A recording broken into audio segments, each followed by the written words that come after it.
बाद बंगाल को लेकर शुरू हुए बुलडोजर वाले सियासी रण की खबर यह है कि पश्चिम बंगाल की मुख्यमंत्री ममता बनर्जी ने बिहार में बीजेपी शासन को बुलडोजर राज कहा है। ममता बनर्जी ने यह बयान बिहार में हो रही बुलडोजर एक्शन की घटनाओं के बहाने बीजेपी को घेरने के लिए दिया है। दरअसल बिहार में एनडीए की जीत के बाद लगातार बुलडोजर एक्शन हो रहा है। आज भी राजधानी पटना में अतिक्रमण के खिलाफ नगर निगम का बुलडोजर चलता नजर आया। यहां गौर करने वाली बात यह है कि ममता बनर्जी का बयान जितना सीधा दिखाई देता है उतना सीधा ये है नहीं। ममता बनर्जी ने बीजेपी शासन को बुलडोजर राज बताकर इशारों ही इशारों में काफी कुछ कहने की कोशिश की है। जैसे ममता बनर्जी बीजेपी शासन को बुलडोजर राज बताकर ये संकेत देना चाहती है कि बीजेपी की सत्ता वाले राज्यों में कानून संविधान काम नहीं करता, बल्कि बुलडोजर से न्याय की धज्जियां उड़ाई जाती है। बीजेपी की सत्ता को बुलडोजर राज बताकर ममता बनर्जी ये बताना चाहती हैं कि बीजेपी सरकारें बुलडोजर के दम पर मनमानी चलाने की कोशिश करती है। ममता बनर्जी का बयान ये भी इशारा करता है कि बीजेपी के राज में लोगों की आवाज को बुलडोजर से रौंदा जा रहा है। ममता बनर्जी ने बिहार में बुलडोजर राज बताया तो जवाब में बीजेपी ने भी बुलडोजर का डर दिखाकर ही पलटवार भी किया। बीजेपी ने कहा है कि बिहार की तरह बंगाल में भी बुलडोजर चलेगा। दरअसल बुलडोजर पर शुरू हुई इस जुबानी फाइट के फोकस में 2026 के बंगाल विधानसभा चुनाव है। ममता बनर्जी बंगाल की जनता को यह डर दिखाने की कोशिश कर रही हैं कि अगर बीजेपी सत्ता में आई तो बंगाल में भी बुलडोजर मॉडल लागू हो जाएगा। दूसरी तरफ बीजेपी अपने बुलडोजर कार्ड के जरिए ममता बनर्जी के बंगाली अस्मिता वाले किले की दीवार को ढहाना चाहती है, क्योंकि बिहार में जीत के बाद बीजेपी का लक्ष्य अब बंगाल है। बंगाल में ममता बनर्जी का किला ढहाने में बीजेपी बार बार नाकाम साबित होती आई है। ऐसे में इस बार बीजेपी अपने बुलडोजर दांव के सहारे बंगाल की सत्ता तक पहुंचने की तैयारी कर रही है। लेकिन सवाल यही है, क्या बीजेपी के लिए यह करना इतना आसान होगा?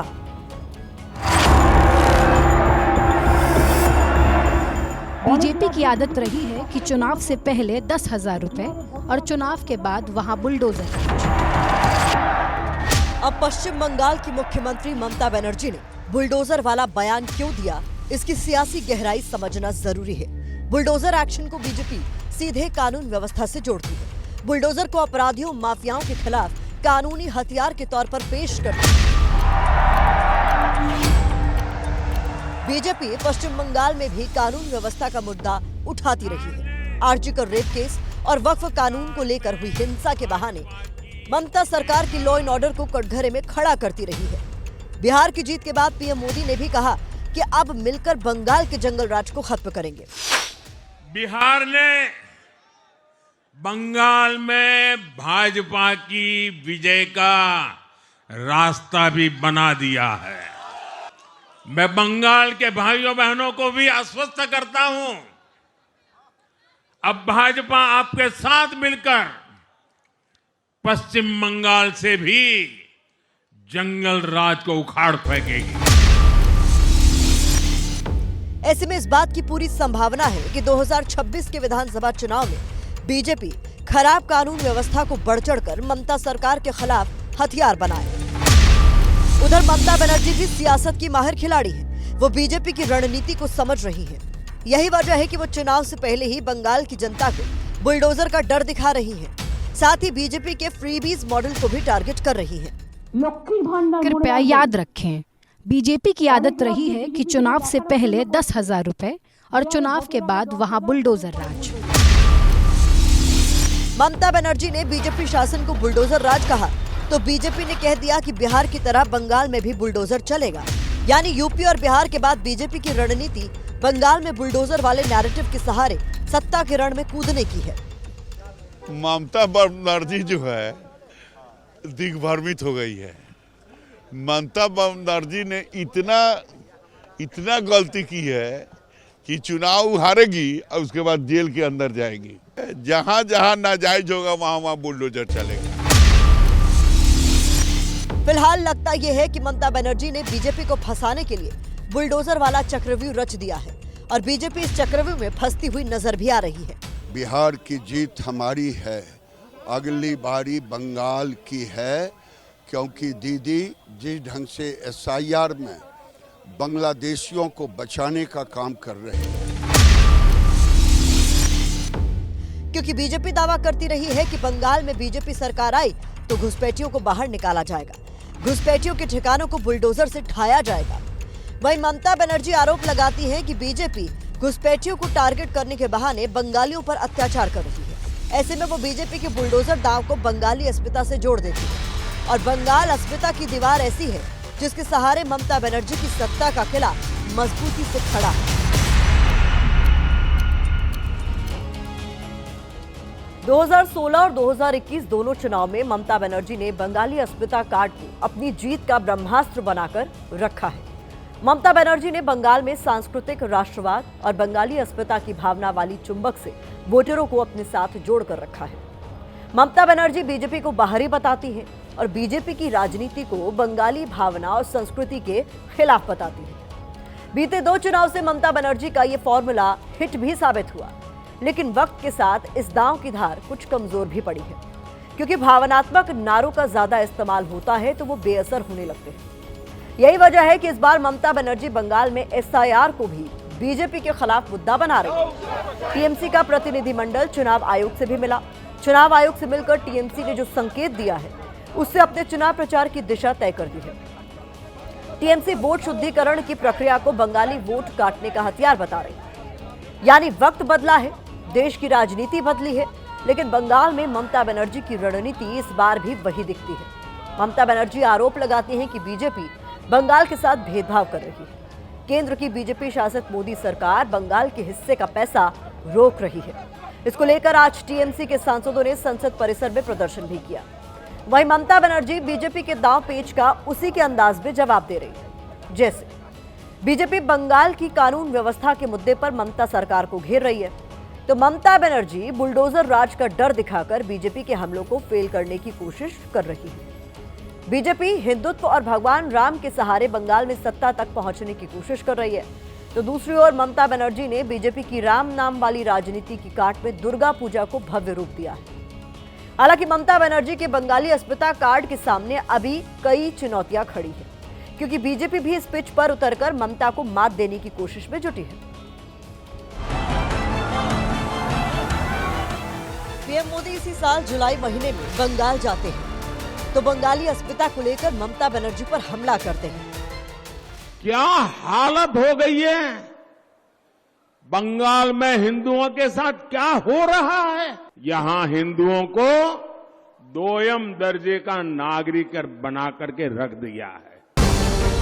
हालांकि ममता बनर्जी रविंद्रनाथ टैगोर, बंकिम चंद्र चैटर्जी जैसे बंगाली हस्तियों का नाम लेकर पीएम मोदी पर पलटवार करती है। बीजेपी को बंगाली अस्मिता का विरोधी बताती है।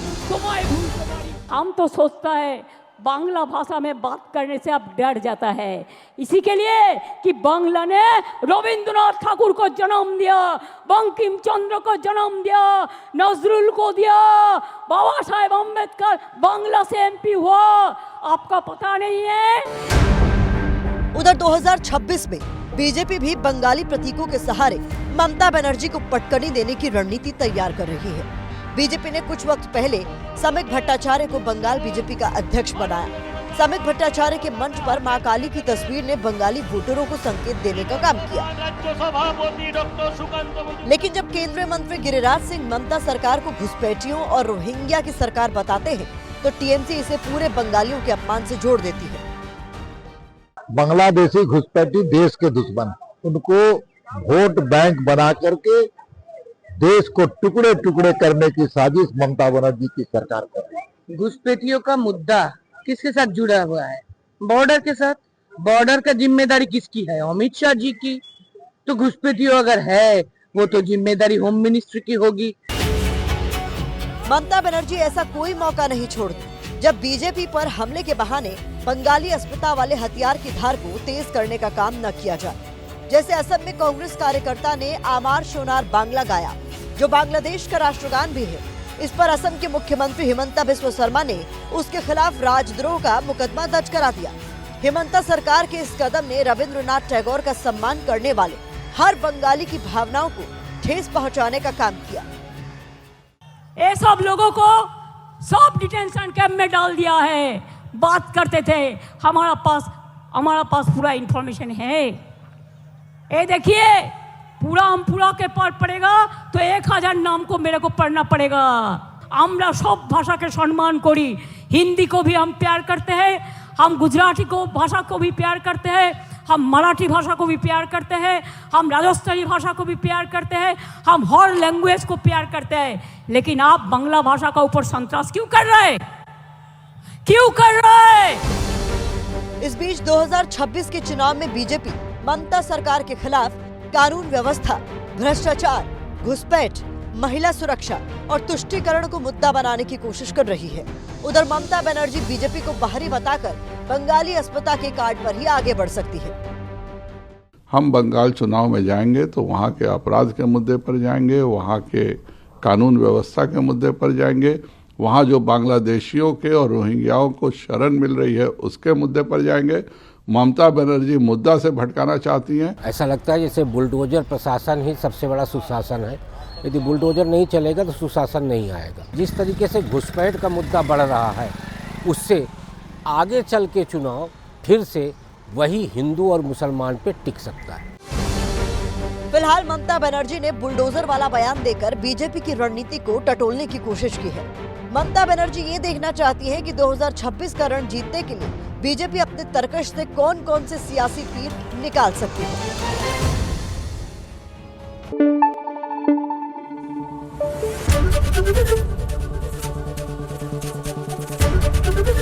एबीपी न्यूज आपको रखे आगे।